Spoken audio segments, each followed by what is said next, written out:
爸，儿子。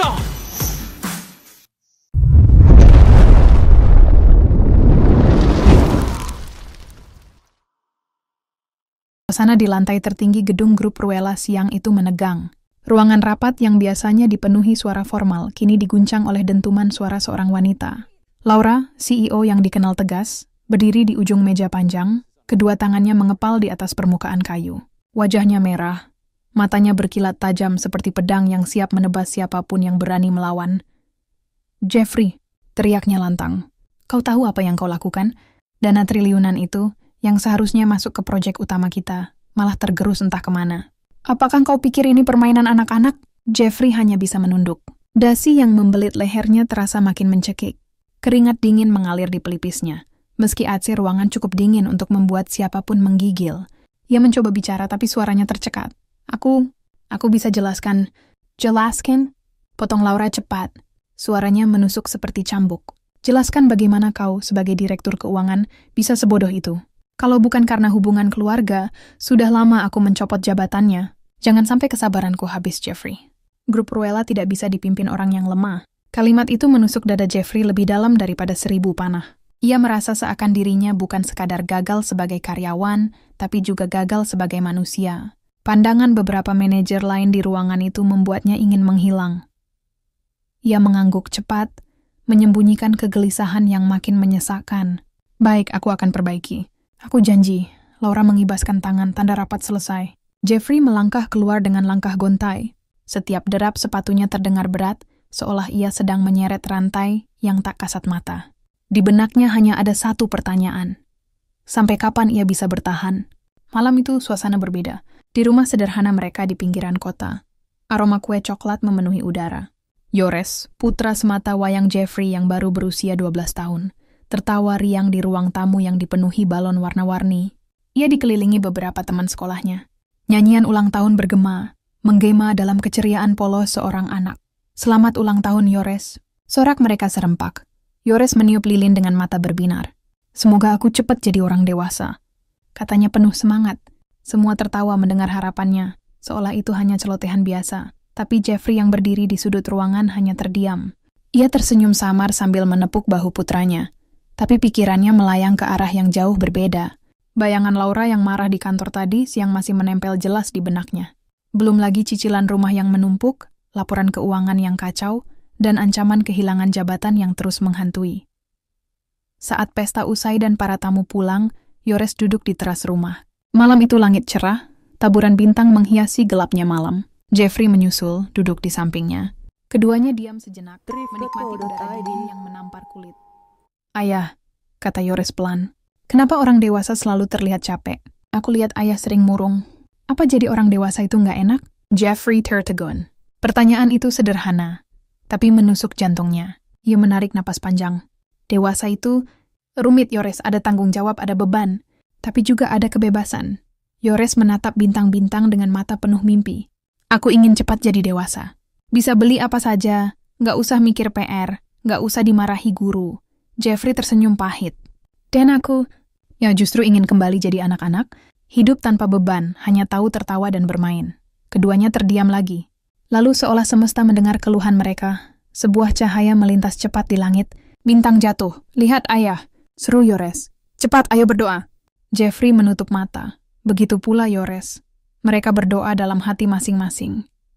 "Yores, semoga aku bisa cepat jadi dewasa, punya uang banyak, bebas, dan gak pusing dengan PR sekolah." "Jeffrey, semoga aku bisa hidup ringan, tanpa cicilan, tanpa dimarahi bos. Bisa merasakan lagi bahagianya masa kecil." Mereka membuka mata bersamaan, lalu tertawa kecil menganggap itu hanya permainan belaka. Namun, semesta ternyata mencatat doa itu. Pagi berikutnya, dunia seakan jungkir balik. Jeffrey terbangun dengan tubuh yang terasa aneh. Ia bangkit dari ranjang dan melihat pantulan wajah di cermin kamar. Ia terperangah. Bukan wajah pria dewasa berusia 40 tahun yang ia kenal, melainkan wajah Yores, putranya sendiri, yang menatap balik dengan mata terbelalak. "Apa-apaan ini?" teriaknya. Suaranya pun suara anak-anak. Sementara itu di kamar lain, Yores membuka mata. Ia merasa tubuhnya berat, dan ketika ia bangkit, ia melihat wajah Jeffrey di cermin. "Hah, kenapa aku jadi ayah?" Kekacauan pun dimulai. Bagian pertama ini adalah awal dari perjalanan mereka. Jeffrey yang kini harus menghadapi dunia sekolah dengan tubuh anak 12 tahun, dan Yores yang mendadak harus berhadapan dengan dunia bisnis. Cicilan rumah serta tatapan tajam Laura dua jiwa, dua dunia satu pertukaran, dan semua berawal dari bintang jatuh malam itu. Jeritan panik pagi itu menggema di rumah kecil keluarga Jeffrey. Ini nggak mungkin! Teriak Jeffrey, atau lebih tepatnya tubuh Yores, sambil menatap cermin dengan wajah pucat. Ia menepuk-nepuk pipinya sendiri, merasakan kulit yang lebih halus, tanpa jenggot, tanpa keriput. Jantungnya berdetak cepat. Di kamar lain, Yores juga sedang histeris. Dengan tubuh ayahnya, ia berdiri kikuk di depan cermin besar di kamar utama. Tangan besar dengan urat menonjol menempel di pipinya. Ini keren banget, katanya antara panik dan girang. Aku jadi dewasa. Aku jadi ayah. Mereka berdua berlari ke ruang tengah, saling bertemu dengan wajah yang jelas bukan milik mereka. Pandangan mereka bertaut, lalu kompak berteriak lagi. Apa-apaan ini? Beberapa menit kemudian, setelah huru-hara kecil, mereka duduk di sofa ruang tamu. Jeffrey dalam tubuh anaknya memegang kepala, mencoba berpikir logis. Ini nggak mungkin nyata. Mungkin aku masih tidur. Ini mimpi buruk. Tapi rasanya nyata banget, sela Yores yang kini berwujud ayahnya. Ia menggenggam tangan besar itu, merasakan kekuatan otot yang berbeda dari tubuh kecilnya dulu. Ayah, ini luar biasa. Aku jadi orang dewasa. Bukan luar biasa, ini bencana. Bantah Jeffrey. Kau tahu apa artinya? Kau harus ke kantor menggantikan aku. Menghadapi bosku yang seperti singa lapar. Dan aku harus ke sekolah. Suaranya tercekat, wajahnya memucat membayangkan harus duduk di kelas, mengerjakan PR dan menghadapi guru. Yores mengangkat bahu, mencoba terlihat tenang. Santai saja ya, aku kan sering lihat ayah kerja di laptop. Tinggal ngomong soal angka, rapat, selesai. Jeffrey menatapnya nanar. Kau pikir dunia bisnis semudah main game online? Kau bisa hancurkan seluruh hidup kita dalam sehari kalau salah langkah. Yores sedikit menjerbunyi. Jeffrey, dengan tubuh mungil Yores, berdiri kikuk di depan gerbang sekolah dasar yang penuh keramaian. Anak-anak berlarian, tertawa, ada yang membawa bola, ada yang bercanda sambil berteriak, ini neraka, gumam Jeffrey. Ia menatap bangunan sekolah yang dulu pernah ia tinggalkan puluhan tahun lalu. Kini ia kembali, tapi sebagai anak kecil. Seorang teman Yores, Dito, menepuk pundaknya. Yores, PR matematika udah dikerjain belum? Aku nggak bisa nomor 5. Jeffrey berkeringat dingin. PR? Dito mengernyit. Elo, biasanya kamu yang paling cepat ngerjain. Kok sekarang nggak tahu? Jeffrey hanya bisa tertawa kaku. Lagi lupa. Pelajaran pertama adalah matematika. Guru, seorang wanita berkacamata dengan wajah serius, menuliskan soal panjang di papan. Jeffrey menatap angka-angka itu seperti menatap kode alien. 12x plus 24 rata 10. Cari XIA menggaruk kepala, panik. Astaga, apa ini? Kenapa aku dulu nggak pernah memperhatikan pelajaran sekolah? Ketika guru menunjuknya, Jeffrey berdiri gemetar. Jawabannya 99? Kelas meledak dengan tawa. Guru mendesah, menggeleng. Yores, biasanya kamu anak yang cerdas. Kenapa hari ini kacau sekali? Wajah Jeffrey memerah. Untuk pertama kalinya dalam hidupnya, ia merasakan malu karena gagal di kelas anak-anak. Dunia bisnis yang kejam sementara itu, di sisi lain kota, Yores berdiri di dalam mobil hitam yang mengantarkan Jeffrey ke kantor. Ia mengenakan jas mahal, dasi rapi, dan sepatu mengilap. Saat bercermin di kaca jendela, ia tersenyum puas. Wow, aku tampan banget, gumamnya. Namun begitu tiba di ruang rapat, senyum itu langsung menghilang. Laura sudah duduk di kursinya dengan tatapan tajam. Para manajer menunduk, suasana menegangkan. Jeffrey, suara Laura terdengar dingin. Kau sudah siapkan laporan keuangan proyek investasi? Yores menelan ludah. Laporan, proyek, apa itu? Ia berusaha tersenyum. Ya tentu, sangat bagus. Laura mengernyit. Bagus, mana angkanya? Tunjukkan proyeksi keuntungan tahun depan. Semua mata tertuju padanya. Yores membuka laptop ayahnya, tapi layar dipenuhi tabel, grafik, angka yang tampak seperti bahasa alien.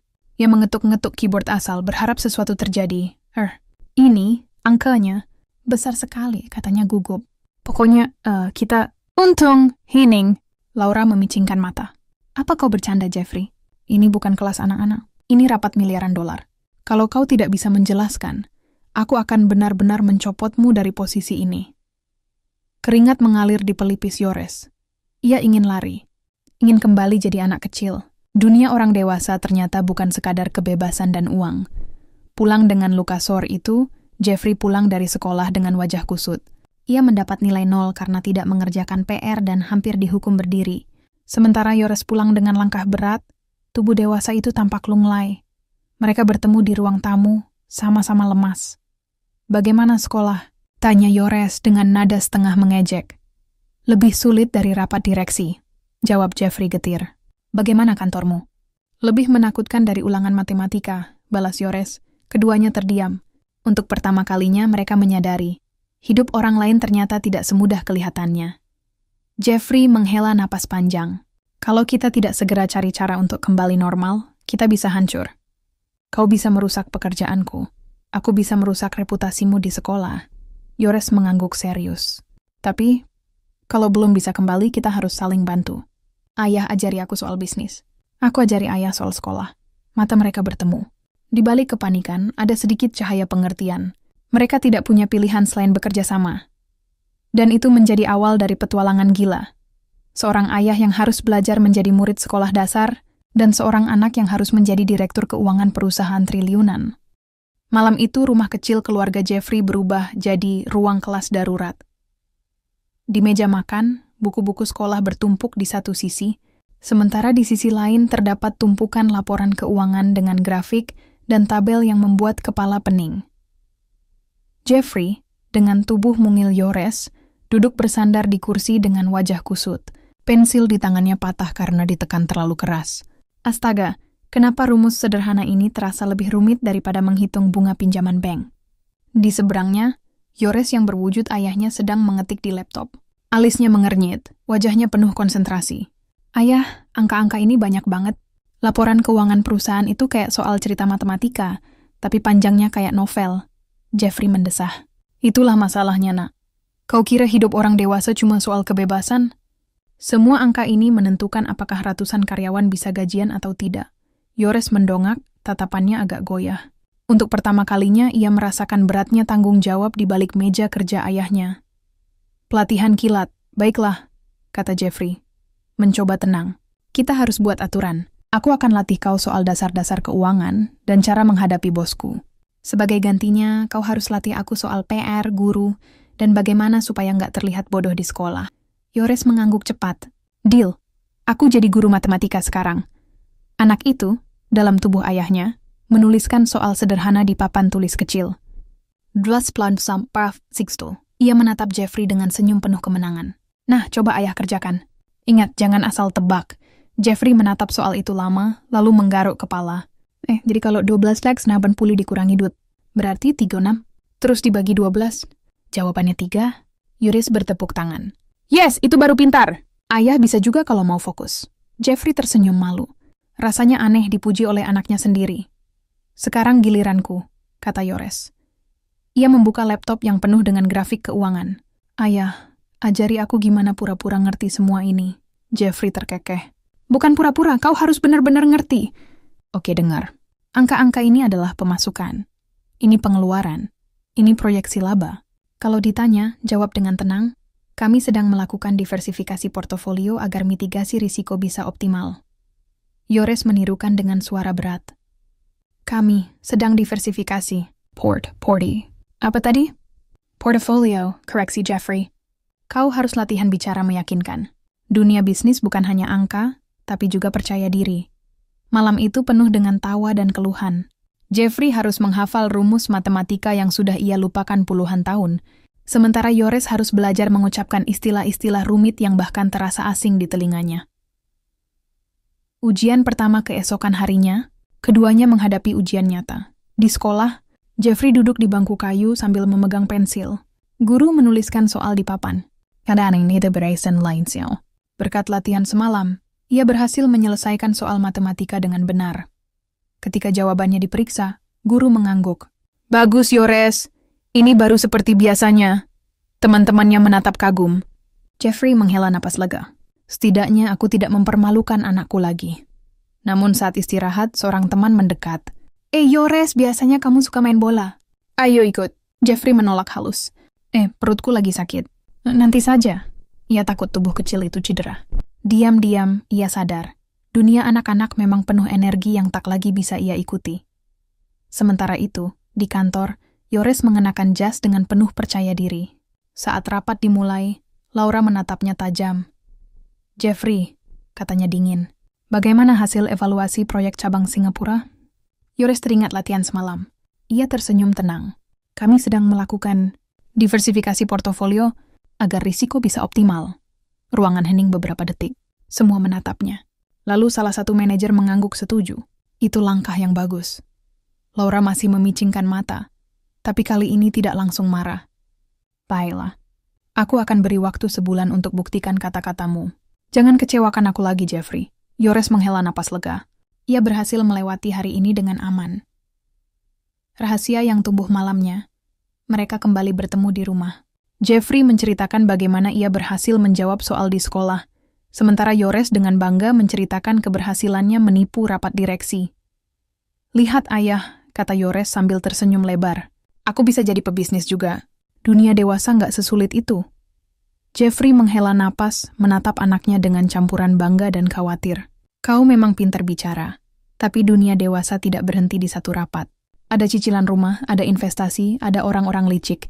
Itu semua belum kau rasakan." Yores terdiam sejenak. Ia masih ingin terlihat kuat, tapi jauh di lubuk hati, ia tahu ayahnya benar. Di sisi lain, Jeffrey juga mulai merasakan hal baru. Dunia sekolah yang sederhana ternyata punya tantangan tersendiri. Ia harus menjaga pertemanan, menghadapi ejekan teman, bahkan memikirkan nilai ulangan.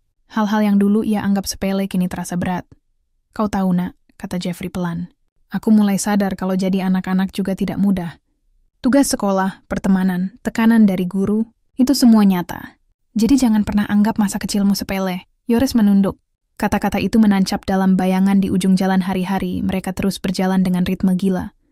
Malam belajar bersama, siang menghadapi dunia masing-masing. Pelan-pelan, keduanya semakin kompak. Tapi mereka juga tahu, ini bukan sekadar permainan. Jika pertukaran ini tidak segera kembali normal, hidup mereka bisa benar-benar hancur. Dan tanpa mereka sadari, jauh di luar sana, ada seseorang yang diam-diam memperhatikan. Seorang wanita dengan mata yang dipenuhi kerinduan sekaligus dendam. Mantan istri Jeffrey, ibu kandung Yores, yang selama ini menghilang, kini mulai melangkah kembali ke dalam hidup mereka. Petualangan sesungguhnya baru akan dimulai. Bel istirahat berbunyi. Anak-anak berhamburan ke lapangan.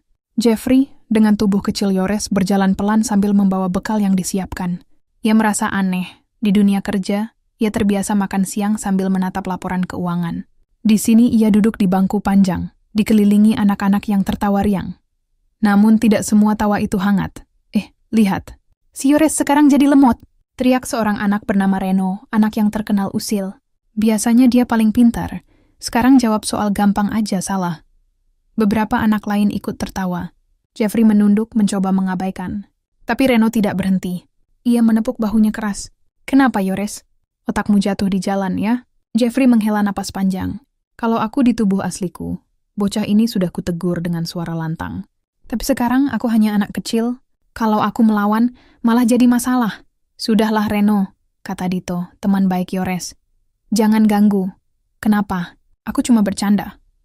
Reno mencibir. Jeffrey mencoba menenangkan diri. Ia membuka bekalnya dan mulai makan, berharap keributan selesai. Tapi Reno kembali usil. Ia meraih kotak bekal itu dan mengangkatnya tinggi-tinggi. "Wih, ayam goreng!" "Terima kasih ya, Yores." "Hei," seru Jeffrey berdiri dari kursi. Wajahnya merah, bukan hanya karena marah, tapi juga karena merasa dipermalukan. "Itu milikku!" Reno tertawa, menggoyang-goyangkan kotak bekal itu. Jeffrey ingin merebut, tapi tubuh kecilnya kalah cepat. Anak-anak lain menyoraki, sebagian tertawa, sebagian hanya menonton. Jeffrey merasakan sesuatu yang tidak pernah ia alami sebelumnya, rasa tak berdaya.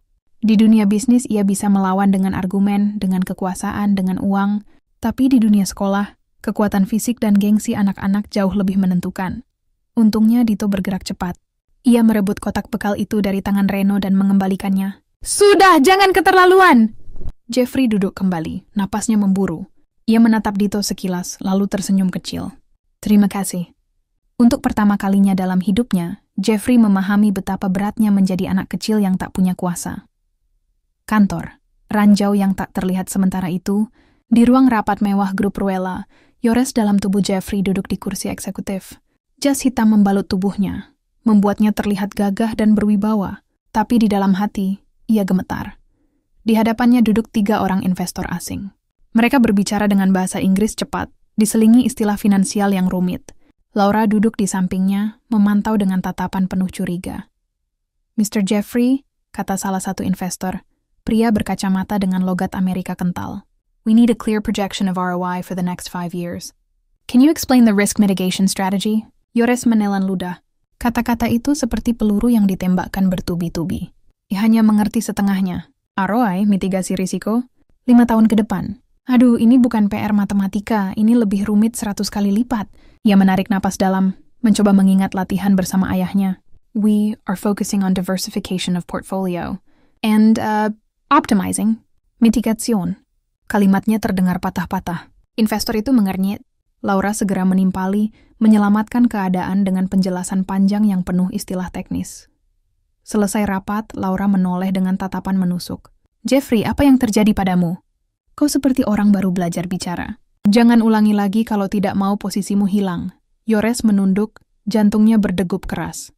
Ia menyadari sesuatu. Dunia bisnis bukan hanya soal terlihat keren dengan jas mahal. Butuh pengetahuan, strategi, dan pengalaman. Sesuatu yang selama ini ia remehkan. Malam penuh curhat malam itu, di ruang tamu, keduanya duduk berhadapan. Wajah Jeffrey kusut. Yores tampak lelah. Bagaimana harimu? Tanya Jeffrey datar. Parah, jawab Yores. Aku hampir dipecat gara-gara salah ngomong bahasa Inggris. Laura menatapku seperti mau makan hidup-hidup. Jeffrey terdiam sejenak lalu menghela napas. Aku juga hampir berantem dengan anak nakal di sekolah. Kau tahu, jadi anak kecil itu ternyata nggak mudah. Kau bisa jadi korban bully kapan saja. Yores memandang ayahnya dengan mata melebar. Ayah dibully? Ya, Jeffrey tersenyum pahit. Sekarang aku mengerti kenapa kau kadang malas sekolah. Tekanannya bukan cuma soal PR, tapi juga pergaulan. Mereka terdiam beberapa saat. Lalu perlahan Yores terkekeh. Jadi kita sama-sama sengsara ya. Jeffrey ikut tertawa kecil. Sepertinya begitu. Untuk pertama kalinya, mereka benar-benar saling memahami. Benih perubahan hari-hari berikutnya, mereka semakin serius melatih diri. Jeffrey belajar menghadapi bully dengan cara cerdas. Bukan dengan kekerasan, tapi dengan strategi.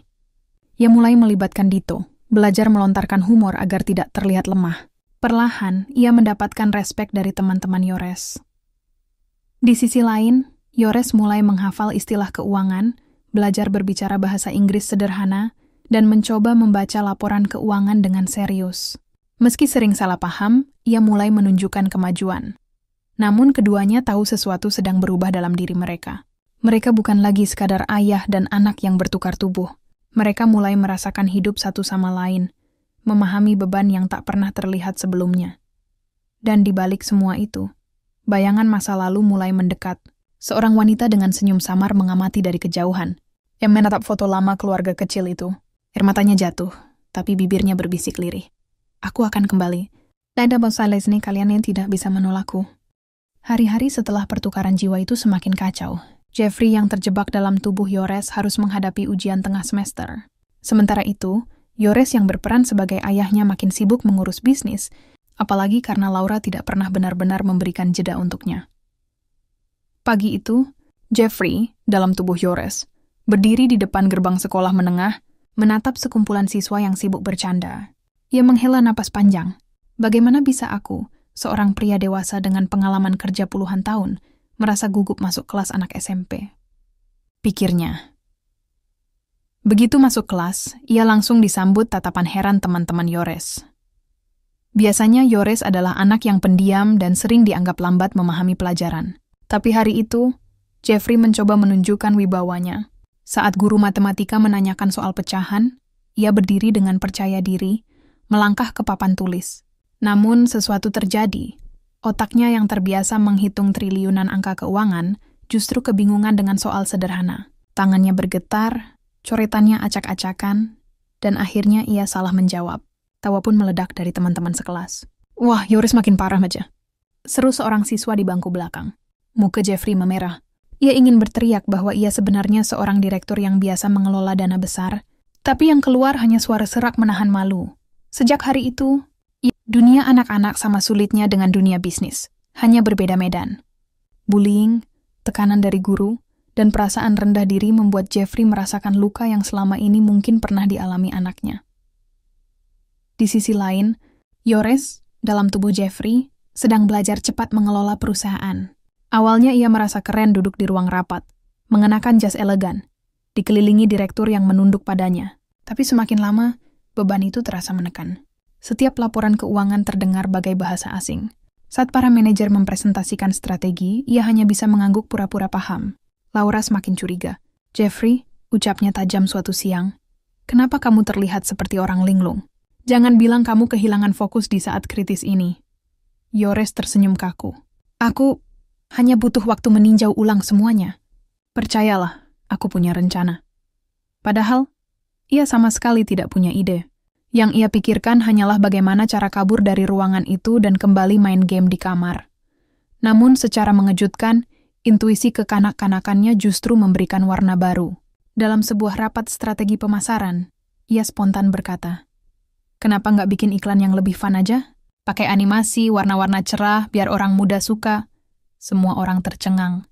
Laura bahkan menatapnya lama, mencoba menilai apakah ide itu sekadar candaan atau benar-benar serius. Ternyata ide itu masuk akal. Dunia digital memang sedang berkembang, dan pasar anak muda belum banyak digarap. Gumam Laura. Mungkin kamu ada benarnya. Sejenak, Yores merasa seperti pemenang. Iya, seorang anak yang malas belajar ternyata bisa memberi pengaruh besar pada perusahaan. Malamnya, ketika mereka bertemu di rumah, ketegangan terjadi. Jeffrey dengan wajah lelah setelah seharian ditertawakan di sekolah, melemparkan tas ke sofa.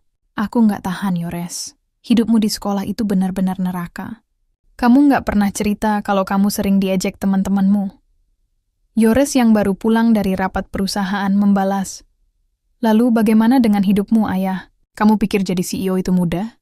Aku hampir ketahuan kalau aku nggak ngerti laporan keuangan." Mereka saling menatap tajam, lalu sama-sama terdiam. Ada kesadaran yang perlahan tumbuh. Keduanya selama ini terlalu sibuk dengan dunia masing-masing, sampai tidak pernah benar-benar memahami kesulitan satu sama lain.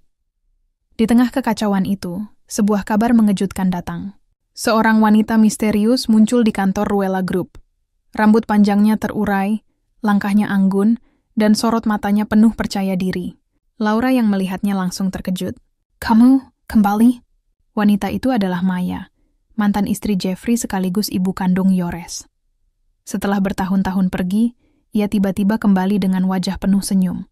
"Aku dengar perusahaanmu sedang diambang krisis," ucap Maya dengan nada manis. "Mungkin aku bisa membantu." Laura terdiam, merasa ada ancaman yang lebih besar daripada sekadar krisis finansial.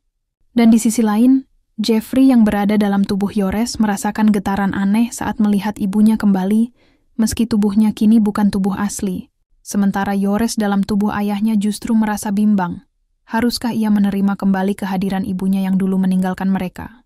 Malam itu, bintang kembali berkelip di langit.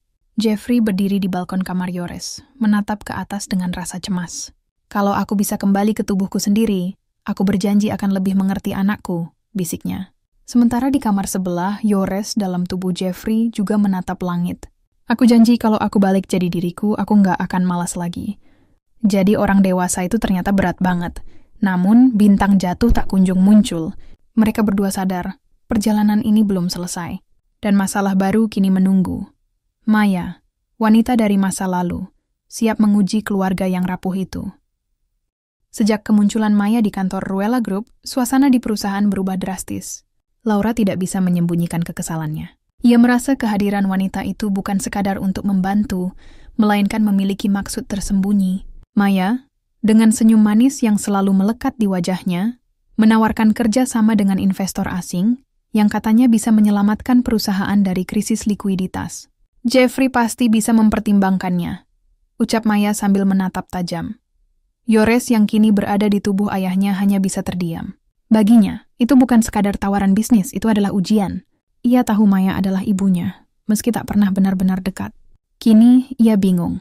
Harus percaya pada sosok yang dulu meninggalkan mereka, atau tetap mendukung Laura yang selama ini berjuang bersama ayahnya. Sementara itu, Jeffrey dalam tubuh Yores makin kesulitan di sekolah. Ia mencoba menyelesaikan ujian matematika, tapi nilainya jeblok. Para guru mulai memanggilnya ke ruang konseling.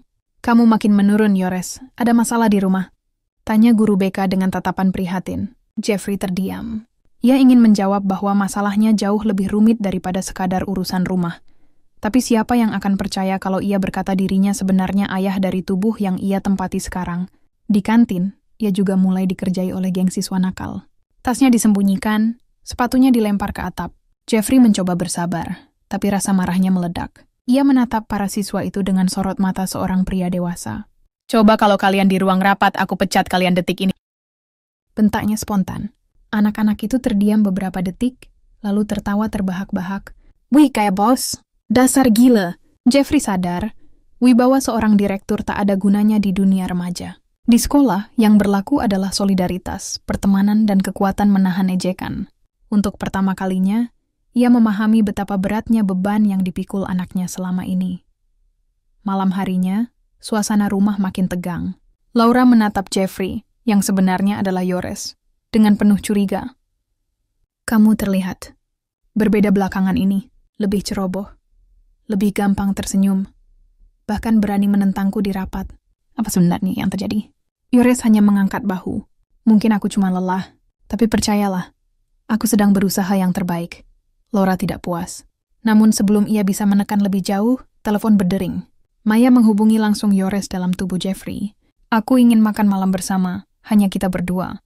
Ada banyak hal yang perlu kubicarakan." Nada suaranya lembut, tapi penuh intensi. Laura yang mendengar percakapan itu dari jauh semakin gelisah. Restoran mewah di pusat kota menjadi saksi pertemuan mereka. Maya duduk anggun dengan gaun hitam elegan, memandang Jeffrey dengan tatapan campuran nostalgia dan penyesalan. "Kamu kelihatan berubah," ujarnya pelan. "Dulu kamu keras, dingin, dan ambisius. Sekarang, ada sisi lain yang lebih hangat. Apa yang terjadi denganmu?" Yores gugup. Ia hanya seorang anak belasan tahun dalam tubuh pria dewasa. Tatapan ibunya membuatnya kikuk. "Aku hanya mencoba menjalani hidup lebih ringan," jawabnya asal. Maya tersenyum samar. "Kalau saja dulu kamu seperti ini, mungkin kita tidak akan berpisah." Kalimat itu menusuk hati Yores. Di balik tubuh ayahnya, ia merasa seperti anak kecil yang ditinggalkan. Ia ingin berteriak, "Kenapa dulu kau meninggalkan aku dan ayah?" Tapi lidahnya keluh. Sepulangnya dari makan malam itu, Jeffrey langsung memarahi Yores. "Kamu gila? Kenapa mau bertemu ibumu sendirian? Kau tahu betapa rapuhnya situasi kita sekarang?" Yores balas membentak, "Dia ibuku, ayah. Kenapa aku nggak boleh bertemu dengannya? Aku berhak tahu alasannya meninggalkan kita." Pertengkaran mereka memanas. Untuk pertama kalinya, luka lama muncul ke permukaan. Jeffrey harus menahan air mata ketika akhirnya berkata lirih, "Aku hanya tidak ingin kau terluka lagi." Keheningan menyelimuti kamar. Untuk sesaat, keduanya sadar bahwa meski jiwa mereka tertukar, rasa sakit yang mereka bawa sebagai ayah dan anak tetap nyata. Hari-hari berikutnya, perusahaan semakin terdesak. Laura mendesak untuk menerima tawaran investor asing yang dibawa Maya. Tapi Yores, yang mulai merasa ada manipulasi di balik itu, menolak. "Kita bisa cari cara lain." "Jangan terburu-buru menyerahkan saham mayoritas pada orang luar," katanya dengan tegas. Laura terperanjat. "Sejak kapan kamu punya prinsip seperti itu?" Di balik kebingungan, Yores menemukan sesuatu. Ia mulai berpikir seperti ayahnya. Meski polos, tapi intuisi kuat membuatnya lebih berani bersuara. Dan tanpa sadar, ia mulai tumbuh. Sementara itu, Jeffrey di sekolah mulai menemukan sisi terang. Seorang teman sekelas bernama Liana, gadis ceria dengan rambut dikuncir dua, mulai mendekatinya. "Aku tahu kamu bukan anak bodoh, Yores. Kamu cuma kurang percaya diri," katanya dengan senyum tulus. Jeffrey merasa hangat. Untuk pertama kalinya, ia merasakan dunia anaknya dari dekat. Persahabatan, dukungan, dan semangat yang sederhana tapi berarti. Ia tersenyum kecil. "Terima kasih, Liana." Dalam hati ia berjanji, kalau suatu hari ia kembali ke tubuhnya, ia akan menjadi ayah yang benar-benar hadir bagi anaknya. Malam itu, Jeffrey dan Yores kembali duduk di balkon, menatap bintang. Mereka tidak berbicara banyak, hanya saling melirik sesekali. "Kamu tahu, ayah," ujar Yores pelan, "ternyata jadi orang dewasa itu nggak sekeren yang aku kira." Jeffrey tersenyum pahit. "Dan jadi anak sekolah ternyata nggak segampang yang aku bayangkan." Keduanya tertawa kecil, lalu terdiam. Di balik senyum itu, keduanya sama-sama takut. Bagaimana jika mereka tidak pernah bisa kembali? Bagaimana jika hidup mereka selamanya tertukar? Dan di kejauhan, Maya duduk di ruang kerjanya, menatap foto lama keluarga yang pernah ia tinggalkan. Senyum samar menghiasi bibirnya. Waktuku untuk kembali sudah dekat, bisiknya. Krisis di Ruela Group semakin parah. Rapat darurat digelar hampir setiap hari. Saham anjlok, proyek besar terhenti, dan utang menumpuk. Para direksi mulai kehilangan kepercayaan pada Jeffrey. Laura berdiri di depan layar presentasi, menekan tombol demi tombol. Grafik keuangan berwarna merah turun tajam. Kita hanya punya waktu 3 bulan sebelum likuiditas kita habis, ucapnya dingin. Kalau tidak ada solusi, perusahaan ini bangkrut. Semua mata tertuju pada Jeffrey, atau lebih tepatnya, Yores dalam tubuh ayahnya. Ia duduk di kursi CEO, jantung berdebar, wajah mencoba tenang. Ada rencana cadangan, katanya mantap. Meski sebenarnya tidak tahu harus bagaimana. Laura mendengus. Jangan hanya bicara. Kita butuh tindakan. Ketegangan itu, Maya masuk dengan gaun putih elegan. Menyapa semua orang dengan senyum penuh percaya diri. Aku punya investor yang siap menyuntikkan dana segar. Tapi ada syarat. Mereka ingin kursi strategis di dewan direksi. Suasana ruangan mendadak riuh. Beberapa direktur mendukung, sebagian lagi menolak.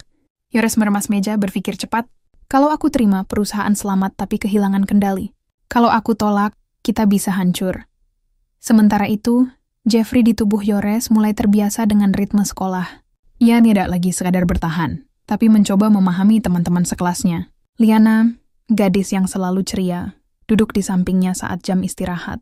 Kamu tahu, Yores, kamu kelihatan beda sekarang. Lebih dewasa. Jeffrey terkekeh. Ya, mungkin aku memang tumbuh lebih cepat dari yang lain. Tapi kedamaian itu tidak lama. Geng siswa nakal kembali mengganggunya. Kali ini mereka menantangnya berkelahi di belakang sekolah. Jeffrey, yang terbiasa menghadapi persaingan bisnis, tidak pernah membayangkan harus meninju atau ditinju di dunia nyata. Namun ketika ia melihat tasnya diinjak-injak, ia merasa harga dirinya sebagai anak dan sebagai ayah dipermainkan. Tanpa sadar, ia melancarkan pukulan. Berantakan tapi cukup untuk membuat lawannya terhuyung. Anak-anak lain bersorak, beberapa merekam dengan ponsel. Setelah itu, Jeffrey dipanggil ke ruang kepala sekolah. Duduk di sana, ia menyadari sesuatu. Dunia remaja penuh dengan ujian kecil yang membentuk mental. Tidak heran anaknya sering pulang lelah. Tidak hanya karena tugas, tapi juga karena tekanan sosial yang berat. Di rumah, Maya semakin sering hadir. Ia dengan sengaja mengunjungi mereka, membawa masakan, hadiah, bahkan mencoba berbincang akrab dengan Jeffrey dan Yores. Laura jelas tidak senang. Apa sebenarnya maumu, Maya? Tanyanya suatu malam. Maya hanya tersenyum samar. Aku hanya ingin memperbaiki hubungan yang dulu rusak. Lagi pula Yores tetap anakku. Aku punya hak untuk kembali.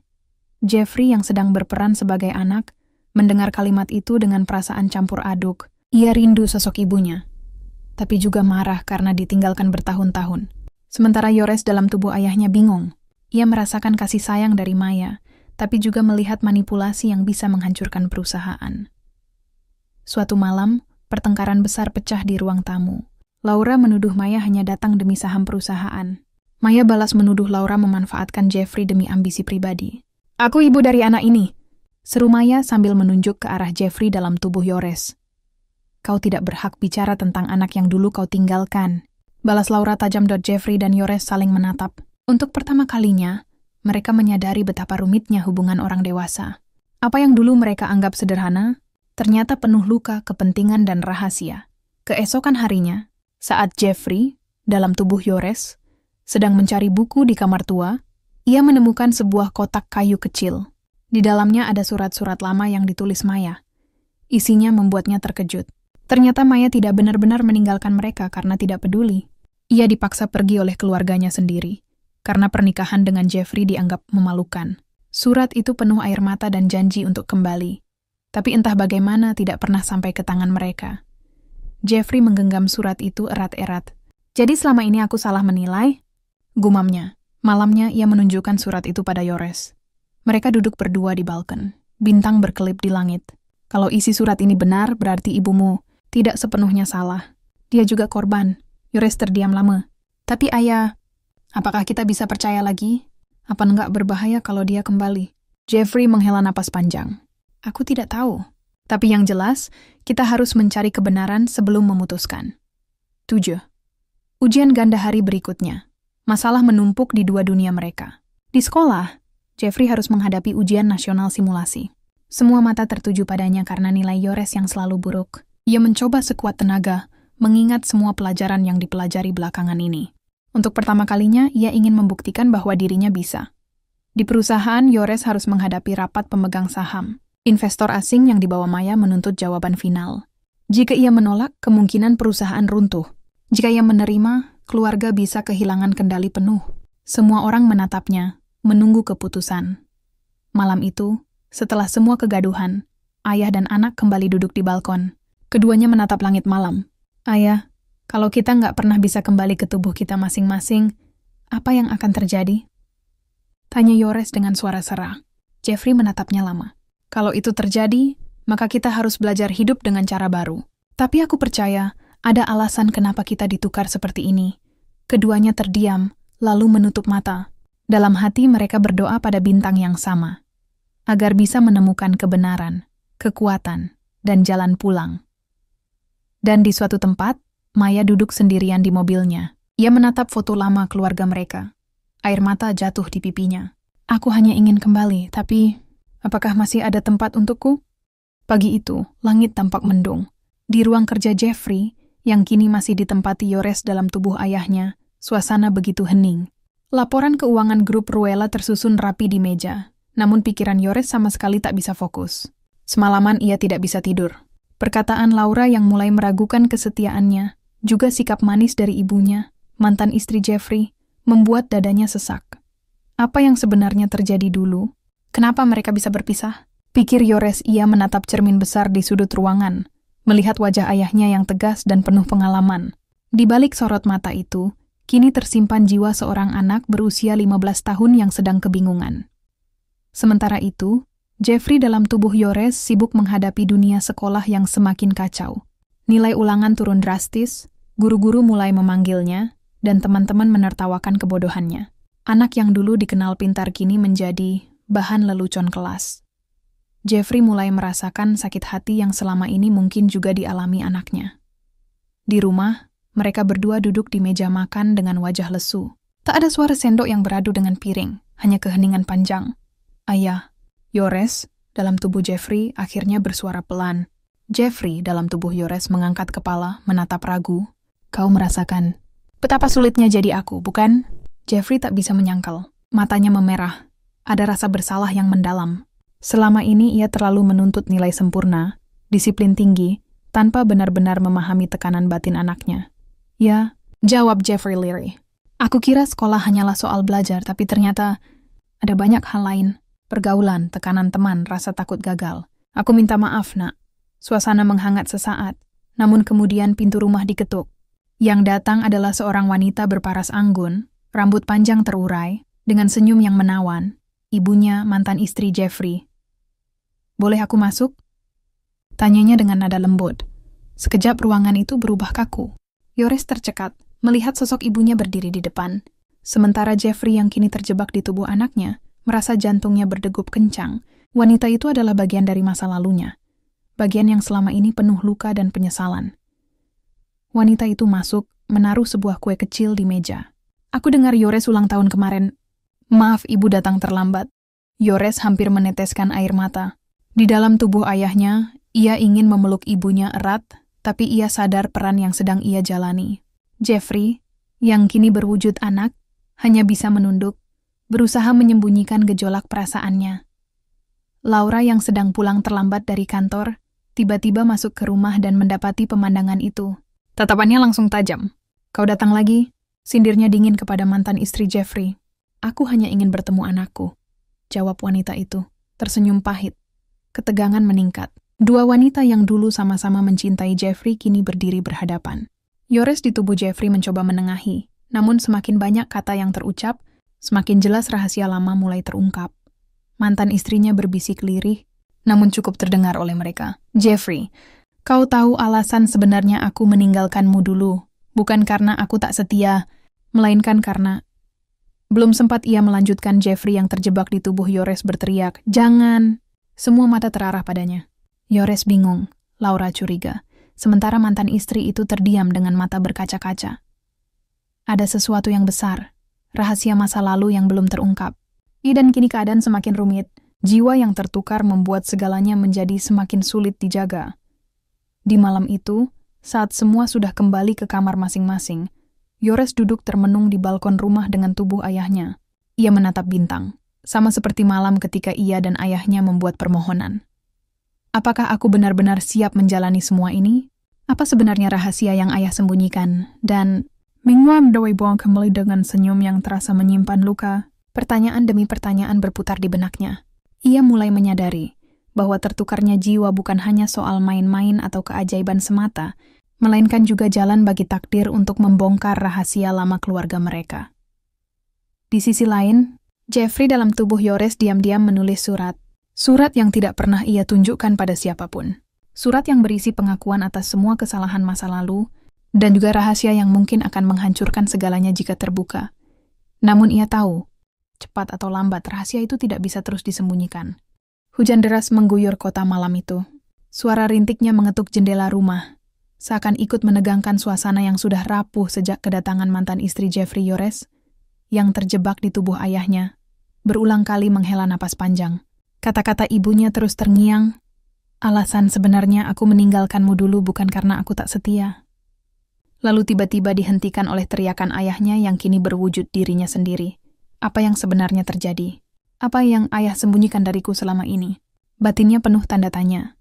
Di kamar sebelah Jeffrey duduk termenung di ranjang anaknya. Tubuh mudanya itu terasa asing. Tapi yang lebih menghantui adalah rahasia lama yang kembali menghampiri. Surat yang tadi siang ia tulis masih terselip di bawah bantal. Ia ingin menyimpannya, namun perasaan bersalah makin lama makin tak tertahankan. Pagi hari. Suasana yang retak besok paginya, meja makan sepi. Laura hanya duduk dengan wajah masam, menyesap kopi tanpa bicara sepatah kata. Yores mencoba membuka obrolan. Laura, aku... Namun Laura langsung memotong dengan nada dingin. Jangan sebut namaku seakan kita dekat. Aku hanya ingin tahu kenapa dia kembali. Apa yang kau sembunyikan dariku, Jeffrey? Yores tercekat. Ia ingin menjawab. Tapi sebagai seorang anak yang kini terjebak di tubuh ayahnya, ia tidak tahu persis sejarah yang terjadi. Pandangannya melirik ke arah Jeffrey dalam tubuhnya yang kini sedang makan roti dengan diam. Jeffrey menunduk. Ia sadar cepat atau lambat ia harus bicara. Tapi bibirnya keluh. Pertemuan rahasia siang itu, Jeffrey, dalam tubuh Yores, memberanikan diri menemui mantan istrinya di sebuah kafe tua dekat taman kota. Ia duduk gugup, mencoba menyembunyikan fakta bahwa dirinya bukan lagi Jeffrey yang dulu. Wanita itu menatapnya penuh iba. Yores, kau bicaralah, ada apa? Jeffrey menahan diri, lalu perlahan berkata, "Mengapa kau meninggalkan ayah dulu? Tolong, katakan yang sebenarnya." Wanita itu terdiam lama. Tangannya bergetar saat memegang cangkir teh. Matanya berkaca-kaca. "Aku tidak pernah ingin meninggalkan ayahmu. Tapi aku dipaksa." "Dipaksa? Oleh siapa?" "Direksi Ruella dan keluarganya." Jeffrey terkejut. Ia tahu betapa kuat pengaruh keluarganya dulu terhadap bisnis. Tapi ia tidak pernah menyangka sampai tega memisahkan pernikahannya. Wanita itu melanjutkan dengan suara bergetar, "Mereka bilang aku bukan wanita yang pantas mendampingi pewaris perusahaan sebesar itu.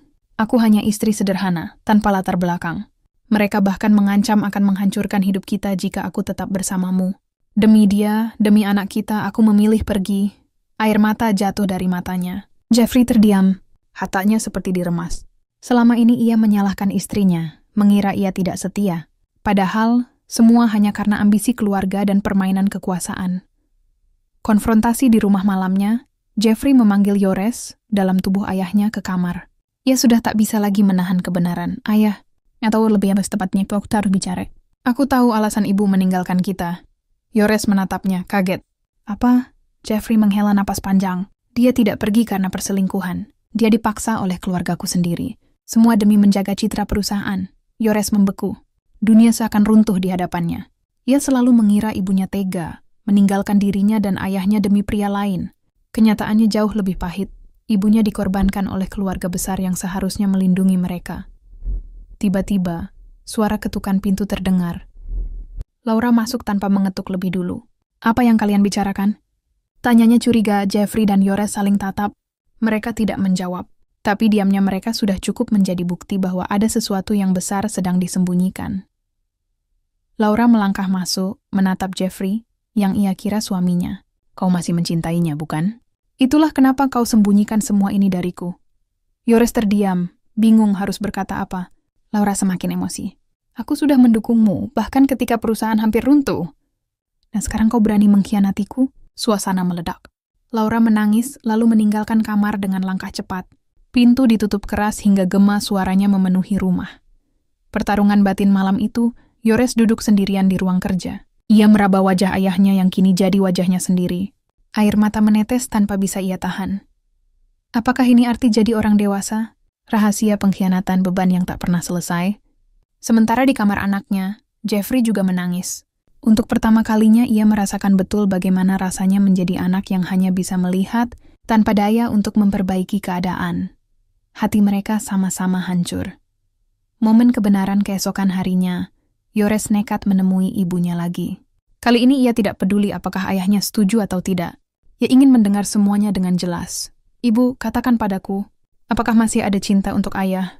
Tanyanya dengan suara bergetar. Wanita itu menatapnya lama, lalu tersenyum pahit. Cinta itu tak pernah hilang, nak, tapi luka terlalu dalam. Jika ia masih menyalahkanku, aku hanya bisa menerima. Namun jika ia tahu kebenaran, mungkin kita bisa memulai dari awal. Yores menunduk, dadanya berdebar keras. Bagian dirinya sebagai seorang anak merindukan kebersamaan keluarga yang utuh. Tapi bagian lain, yang kini hidup dalam tubuh ayahnya, sadar bahwa cinta segitiga ini akan menghancurkan banyak hal, Laura, bisnis, dan hidup mereka. Surat yang terbuka sore itu, Laura yang masih marah masuk ke kamar Yores tanpa sengaja. Ia menemukan sebuah kertas di bawah bantal, surat yang ditulis Jeffrey malam sebelumnya. Tangannya gemetar saat membacanya. Aku menyesal. Aku menyalahkanmu, padahal aku tahu kebenarannya. Aku membiarkan mereka memaksamu pergi, demi citra perusahaan. Aku terlalu lemah untuk melawan keluarga sendiri. Ampuni aku. Jika waktu bisa diputar kembali, aku akan memilihmu, bukan perusahaan. Laura terdiam. Matanya memerah. Surat itu menjadi bukti bahwa hatinya selama ini hanya ditempati bayangan wanita lain. Ia menggenggam kertas itu erat-erat, lalu air matanya jatuh deras. Jadi benar. Aku hanya pelarian bagimu, Jeffrey. Akhir bagian 9 malam itu, badai tak hanya di langit, tapi juga di hati mereka semua. Rahasia masa lalu terbongkar. Hubungan yang rapuh semakin retak. Dan kini, baik Yores maupun Jeffrey sama-sama sadar. Pertukaran jiwa ini bukan sekadar keajaiban, melainkan ujian yang menuntut mereka menghadapi luka lama yang selama ini ditutupi. Hujan reda. Malam itu langit bersih bertaburan bintang. Yores duduk di balkon rumah dalam tubuh ayahnya, menatap ke atas, mencari bintang jatuh yang dulu menjadi awal dari semua kekacauan. Di kamarnya, Jeffrey dalam tubuh Yores memeluk lutut, termenung. Surat pengakuannya sudah dibaca Laura, dan ia tahu, tak ada lagi yang bisa ia sembunyikan. Cepat atau lambat, semuanya akan runtuh jika ia tidak segera menghadapinya. Pertemuan yang tak terhindarkan esok pagi, rumah itu penuh ketegangan. Laura menatap Jeffrey dengan mata merah, surat masih tergenggam di tangannya. Mantan istri Jeffrey datang juga, entah kenapa, seakan ditarik oleh takdir untuk menyaksikan semuanya. Jadi, selama ini aku hanyalah bayangan, suara Laura pecah. Kau tidak pernah benar-benar mencintaiku, bukan? Kau hanya memakai aku untuk menutupi luka yang tak bisa kau sembuhkan. Yores yang masih berada di tubuh Jeffrey mencoba menenangkan. Tidak, Laura, dengar aku. Namun Laura memotong tajam. Diam. Aku tidak mau mendengar alasan lagi. Semua sudah tertulis jelas di surat ini. Mantan istri Jeffrey menunduk, wajahnya penuh rasa bersalah. Aku tidak pernah ingin merebut kebahagiaan siapapun, tapi aku juga tidak ingin terus dianggap pengkhianat. Kebenaran memang menyakitkan, tapi aku sudah menanggung beban itu terlalu lama. Jeffrey, dalam tubuh anaknya, akhirnya berdiri, tegas. Cukup, semua ini salahku. Aku yang pengecut, aku yang membiarkan kalian berdua terluka. Aku tidak melindungi istriku. Aku tidak memahami anakku. Aku tidak menghargai Laura yang setia mendampingiku di masa-masa sulit. Jika ada yang harus disalahkan, itu aku, Ruangan Henning. Semua menatap bocah 15 tahun itu, yang berbicara dengan suara dan wibawa pria dewasa. Yores tercekat. Untuk pertama kalinya, ia melihat ayahnya berani mengakui semua kesalahannya, meski dalam tubuhnya sendiri. Setelah keheningan panjang, Yores melangkah maju. Ia menatap Laura. Aku tahu, ayah mungkin banyak salah. Tapi aku juga tahu, kau yang paling banyak berkorban. Jika bukan karena kau, keluarga ini sudah hancur sejak lama. Aku mohon, jangan tinggalkan kami. Laura menatapnya dengan bingung. Ada sesuatu di sorot mata Jeffrey yang berbeda. Bukan tatapan dingin pria dewasa, tapi kepolosan dan tulusnya seorang anak. Kenapa? Kau bicara seperti itu? Gumam Laura lirih Jeffrey dalam tubuh Yores tersenyum pahit. Karena aku benar-benar ingin menjadi ayah yang lebih baik dan suami yang kau pantas dapatkan. Tiba-tiba lampu rumah bergetar. Angin kencang menerpa jendela. Di langit, cahaya terang melintas cepat. Bintang jatuh, sama seperti malam itu. Semua terdiam, tubuh mereka terasa ringan, lalu pandangan kabur. Saat sadar kembali, Yores mendapati dirinya kembali di tubuhnya sendiri. Begitu pula Jeffrey, pertukaran jiwa berakhir. Jeffrey menatap tangannya, tubuhnya, wajahnya sendiri di cermin. Aku kembali, bisiknya lirih. Yores menatap ayahnya, lalu tanpa sadar memeluknya erat. Ayah, aku mengerti sekarang. Jadi dewasa itu tidak mudah. Aku janji tidak akan membencimu lagi. Jeffrey terdiam, lalu membalas pelukan itu dengan penuh haru. Dan aku janji, aku tidak akan pernah lagi menuntutmu tanpa memahami. Aku akan menjadi ayah yang mendengar, bukan hanya memerintah. Momen itu menghangatkan hati semua orang di ruangan. Bahkan Laura, yang masih menyimpan luka, tak kuasa menahan air mata. Beberapa hari kemudian, Jeffrey mengumpulkan keberanian. Ia menemui keluarganya. Dewan direksi yang dulu memaksanya bercerai. Dengan suara lantang, ia berkata, "Aku tidak akan lagi menjadi boneka kalian. Jika perusahaan ini harus runtuh demi aku melindungi keluargaku, biarlah begitu. Aku sudah lelah hidup di bawah bayangan kalian." Keluarga besar Ruella terdiam. Mereka tidak menyangka Jeffrey yang biasanya patuh akhirnya berani melawan. Laura, yang mendampingi dari jauh, merasa hatinya diguncang. Untuk pertama kalinya, ia melihat Jeffrey benar-benar memilih dirinya dan anaknya di atas segalanya. Sementara itu, mantan istrinya memilih untuk mundur. "Aku sudah cukup, Jeffrey. Sekarang saatnya kau memperbaiki yang ada. Jangan lagi biarkan anakmu tumbuh dengan luka seperti yang kita alami." Ia pergi dengan tenang, membawa senyum pahit yang penuh kelegaan. Di rumah, hubungan ayah dan anak berubah drastis. Jeffrey kini lebih sering duduk menemani Yores belajar. Bukan untuk menekan, tapi untuk memahami. Ia juga mulai menceritakan kisah hidupnya, jatuh bangunnya, agar Yores tahu bahwa kegagalan bukan akhir dunia. Yores sendiri jadi lebih matang. Ia sadar, uang dan kebebasan bukanlah kunci bahagia. Menjadi dewasa berarti berani menghadapi tanggung jawab, bukan sekadar mengejar kebebasan. Laura perlahan membuka hati lagi. Meski masih sakit, ia melihat perubahan nyata dalam diri Jeffrey. Ia tahu cinta bukan sekadar kata-kata, tapi keberanian untuk memilih. Suatu malam, ayah dan anak kembali duduk di balkon, menatap langit berbintang. "Ayah," kata Yores pelan, "jika ada bintang jatuh lagi, apa yang akan kau doakan?"